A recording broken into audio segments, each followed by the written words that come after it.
the people who create the monsters. When they took on power, they were very humble people. But later on, because of the people praising them and singing, and all the time the big motorcade and things like that always enter their heads, and they start grabbing and becoming so autocratic. And I saw this happen in Kenya as well, those early years. So I'm saying it's an ending song in the African continent, which we must get rid of. Odinga Odinga emphasizes this. When the enemy left, which was the white man, Africans became even worse than the white man. I think everybody, most of you may not know, but certain things happened, like in Uganda, and so many other countries have followed suit. So I would say that there's a vacuum. I mean, Africans need to change, and we begin with the students who are now partaking in their courses, and we hope that the leadership eventually will change, as in other countries have changed.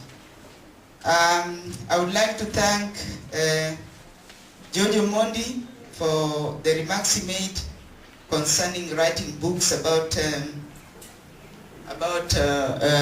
notable people.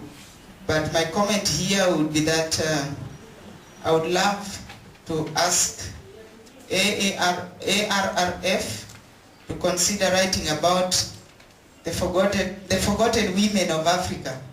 For example, my mothers, people like my mother, I call them mothers of independence, because these were ladies who, for example, it's very difficult for a woman to be a wife, but it's 10 times more difficult to be a wife of a politician. I saw this happening with ladies like my mother, my late mother, and I would ask that they be considered at times when the heroes are being considered, because I thought they played a very big part in their husbands' careers. I do not have much to say about Jaramogi, but I've got certain poems which I'd written about him. I'll only read something small from my poems about my father, Jaramogi, the family man. Jaramogi was a good man. My father had never a cruel word to say about anybody. He always looked and searched for words to offer as excuses for human weaknesses and meanness. My father believed in people's ability. He believed in human capability and responsibility. My father believed and practiced unwavering loyalty. He believed, my father sacrificed himself for the people. He was a good man. He directed and preached goodness to his people. He was a good man. He fought for his people to gain education, which was very important. He knew and strongly advocated education for his people. He cared for his family, and he really cared for his extended family and Africans, people in general. He was a champion of the oppressed. He was the silent listener whenever and wherever to other people's problems. At times he chastised, but later on reflected on the problem presented, and ultimately impartially prevailed by listening and quiet and late night early dawn reflection on the problems at hand and found solutions. It's a long poem, but I'll leave you that with just the last part of it, where I say my father should rest in peace, for the torch he left behind is being capably held. Those he left behind are in hot pursuit of uhuru, which he felt was not yet. But Jaramogi, who simply faded away, for great men fade away, they never die, left a great legacy of spirit, and he left us as Kenya now embraces a new constitution. I will thank you, ladies and gentlemen. I hope you have understood some of my observations.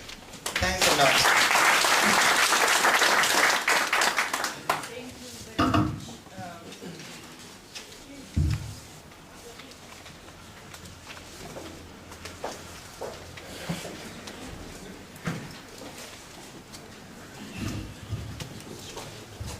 Thank you very much, Barry. Could you please give a hand of applause to all our 5 speakers? So we wish to now take this opportunity to open up this discussion to the entire floor. We have heard from our 5 speakers, and there are a number of issues that have been discussed around leadership and the African leaders. And the speakers have brought out some key issues, and the audience may have a couple of questions that we may want to discuss with the speakers. So we'll take a couple of questions and we give them opportunity to respond to them, and then we take a few more.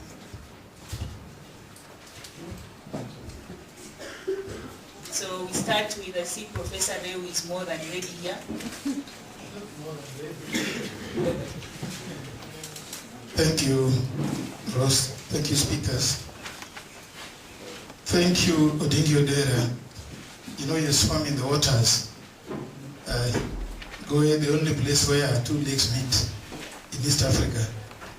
And about 2 kilometers of a sandy beach and fresh water. Odinga Odinga, when I read your book for the first time in civilization, I felt that you were the right person to write it. Because there are many people that may not have had the opportunity. People don't know that history dies with individuals, like it did with Miyuko Inange, who was the first personal assistant of Kwame Nkrumah in Africa. Then he came here and became a member of State House till he died, and we had nothing to know about him. Jaramogi did quite a bit for himself. I wanted to respond to this, and I say great leaders will survive whatever you do. Few will know that Kenyatta National Conference Center came up because the intention was to show Jaramogi go as high a Kanu office to be as high so that whenever he is in Kisumu he can see the building. That by default we got a development. The Kenyatta National Hospital was also a reaction. In fact, when you talk of Russia Hospital, it's half built. It was suppressed not to continue. 41 years later, it is still half. We just get pieces and pieces going around it. So by default, Jaramogi was still developing us. Apparently you talk of women, but I had a quarrel with the writer. It was said at the time of independence that Odinga was a local man, but his roots at that local level have not been touched. The many women, the many ordinary people that made him tick. I know you remember Cecilia Chola. Recently, when they were talking of Mama Boge, who died recently, people forget those great old mamas that sang the songs of wool. When Odinga signed the Ogo, those were draconian rules, that he put the sign for independence for the land. The songs, Kikuyus love their songs. Our songs have not been sung. I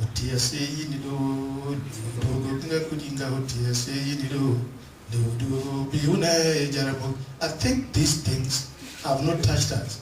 I know you have. Odinga, you lived that life. There are many. I recall as a young man seeing their chappers. You know the young men,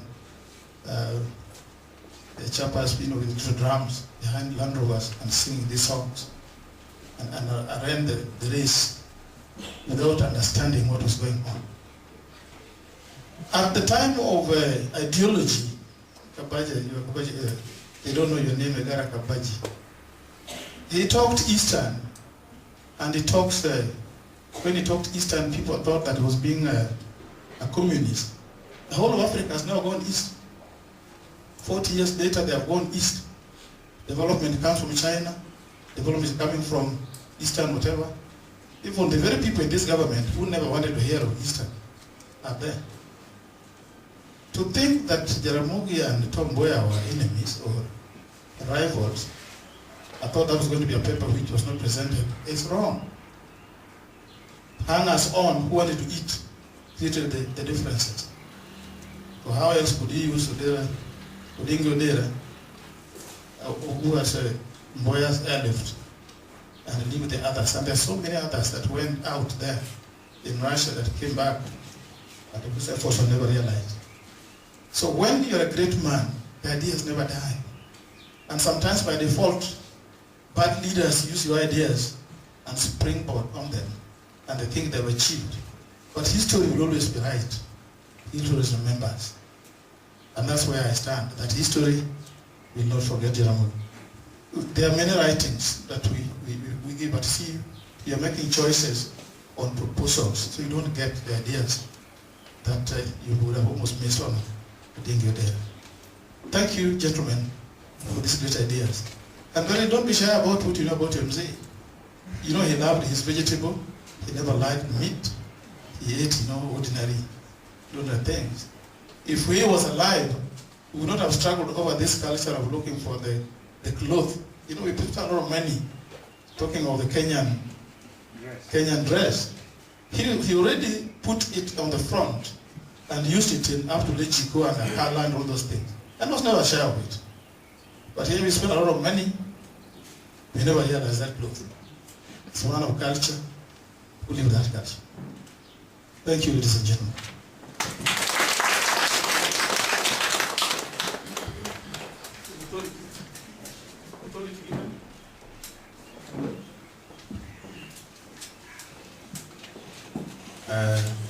Thank you very much, Beryl and the eminent professors, and particularly Mr. Odinga Odinga. I'm very grateful that a session like this throws us back to the past so that we can capture how we want to move into the future.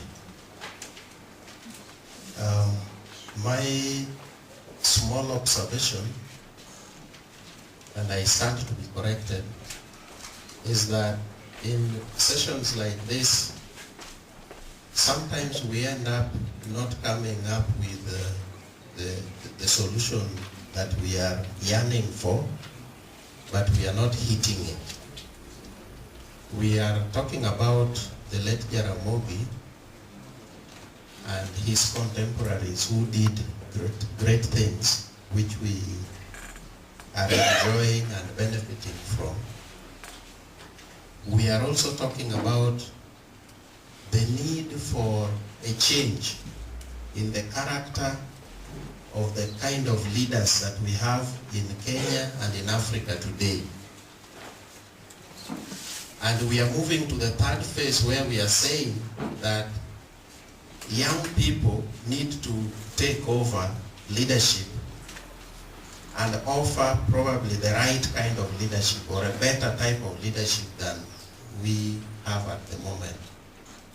What we are not addressing, and perhaps another session will be needed for this kind of thing, through the able leadership of our VC and Professor Kabaji and others, is what methodology are we suggesting so that young people can effectively take over leadership in the country.